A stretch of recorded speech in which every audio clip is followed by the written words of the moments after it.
Hmm. Good evening, everybody. Since 1997, Deep Blue defeated Garrett Kasparov.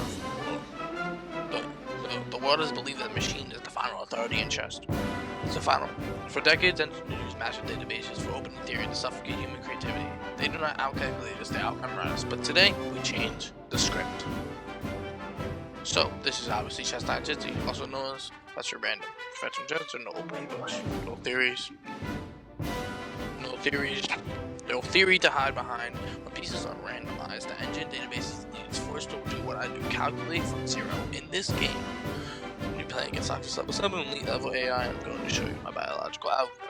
Prior to software developer, this identifies the structural vulnerabilities that even a 25 render engine can't miss. Now, I'm going to walk you through my thought process, and I'm going to show you why I refuse to be greedy and how I use script control to trap the AI. At the moment, I give the word from my king to the center. The trigger called a fatal safety collapse in the system. If humans are obsolete in the age of AI, watch this and see how you hack the grid. This is how you clean the board. Let's talk about engine history. 1997 chess. Ever since Deep Blue, players become slaves to engines. They memorize it and learn the creativity, the actual cognitive thinking and think processing in chat. You just remember open theory and do it over and over again. It doesn't actually take any work or discipline and skill. It just takes memorization, which I strongly dislike. Even say, oh hey, the human advantage is this. Humans understand patterns and principles like King's centralization. It takes engines millions of calculations to see what we see. They use brute force. So at the end of the day, certain things is what we call, one of my wise men always used to tell me that technology is always a tool.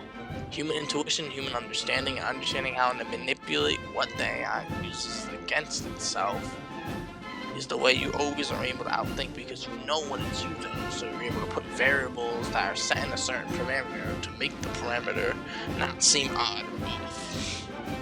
This is why, as you're going to see moves 1 through 10, F4 and C3, I'm not playing for scores, mate. I was just claiming simple flank pawns and gaining the center. By pushing the F and C pawns in a wide funnel, that forces the AI to calculate the entire board, not just the center. Then also even you're going to see eventually on move 5 bishop take e4 wide, the engine wanted to play g3. I chose to simplify the center immediately. And the logic is this: I removed the tactical noise on a clear board where the 779 vision of puzzle solving can see long range bishop lines. The phase 2 is going to be the System Purge, moves 11 through 23 to keep track, which we're about to get to. You're going to see immediately the queen to d3, into move 13, queen f3 to wise. I'm maneuvering the queen to a central control, but I'm not using it as an attacking tool yet, but I'm just positioning it into the right way. And I immediately go to the only move, a queen trade. Why? It's the most important move for myself. Engines thrive on queen complexity. By forcing a trade, I move the endgame to a structural endgame. I'm saying I don't need a queen to outthink you or outcalculate you. And then you're going to see through move 24 to 26 to 28 is going to include the system crash, the blunder. Bishop to f4, move 25 is a great move. I'm baiting the AI. I'm offering a material trade in the C file. And then simply you're going to see on move 26, the waiting move. I'm improving my lowest valuable piece, waiting for the AI to make a mistake. As you're going to see in move 26, it's going to take the pawn, the C pawn, which is going to allow me to trade off the final major piece, which is going to just be simply a knight, an opposite color bishop, and my majority pawn chain is already on light squares. You can see in the endgame, which I just seeded myself and literally said, all I gotta do is bring the king to the center of the board and dominate there. This is the error right here. Stockfish decides to take, which is a complete blunder because it's easy to defend the rook, and I simply don't. I defend the pawn chain, I make another dark square pawn chain to take advantage of dark square bishop.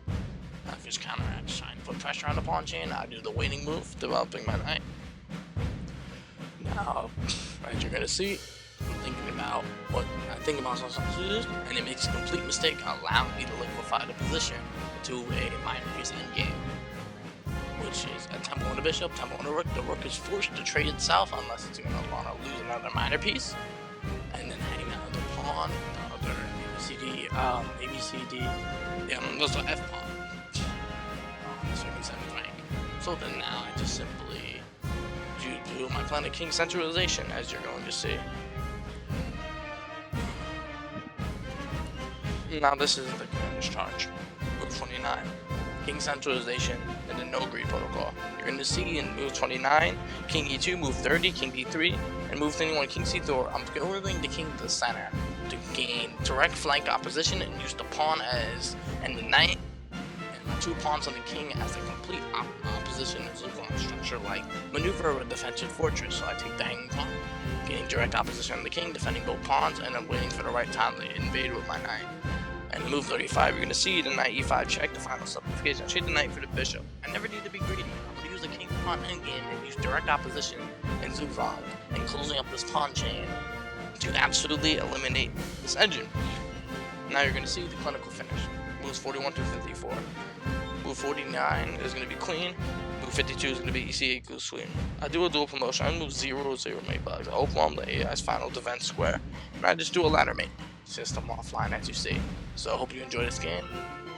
As you see, simplification, king upon endgame. I know that I'm winning because I have 2 almost passed pawns that I'm going to continuously fight for. I defend the pawn, threatening, doing 2 threats, the endgame principle of 2 threats, to overwhelm this king, and it's not going to be able to defend 2 things at once. Trade off these pawns to remove variables. Hope you guys enjoyed this video. Like, comment, subscribe. Ask any questions, want feedback, want to get feedback.